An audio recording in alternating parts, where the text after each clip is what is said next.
നാം ഓർക്കേണ്ടത് പീഡനം നടന്നുവെന്ന് അതിജീവിത പറയുന്ന ഈ ഇന്റർവെൽ സമയങ്ങളിൽ സ്വാഭാവികമായിട്ടും 400ഓളം കുട്ടികൾ പഠിക്കുന്ന ഒരു സ്കൂളാണ്. ആ സമയങ്ങളിൽ അവിടെ പെൺകുട്ടികളുടെയും ടീച്ചർമാരുടെയും സാന്നിധ്യം സാധാരണഗതിയിൽ ഉണ്ടായിരിക്കും. ഒരുപക്ഷെ ഈ പെൺകുട്ടികളൊക്കെ തന്നെ ക്യൂവിലായിരിക്കും.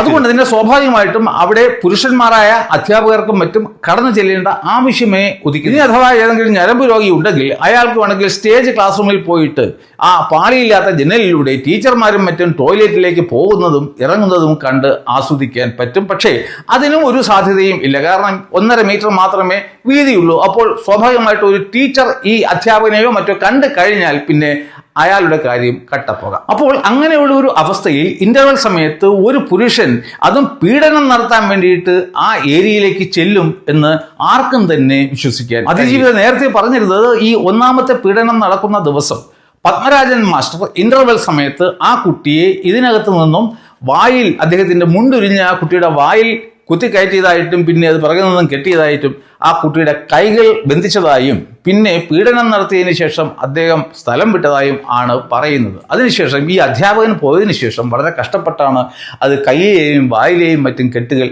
അഴിച്ചെടുത്തതെന്നും ആ കുട്ടി പറയുകയുണ്ടായി. അങ്ങനെയാണെങ്കിൽ നാം ആലോചിക്കേണ്ടത് ഈ പത്മരാജൻ മാസ്റ്റർ ഈ പീഡനമൊക്കെ കഴിഞ്ഞതിന് ശേഷം വെറും അണ്ടർവെയറും ഷർട്ടും ഇട്ടും കൊണ്ട് ഈ അടുത്ത ക്ലാസ്സിലേക്ക് എങ്ങനെയാണ് പോയത്, അല്ലെങ്കിൽ ആ പോക്ക് എങ്ങനെ ആയിരുന്നിരിക്കും എന്നുകൂടി നാം ആലോചിക്കും.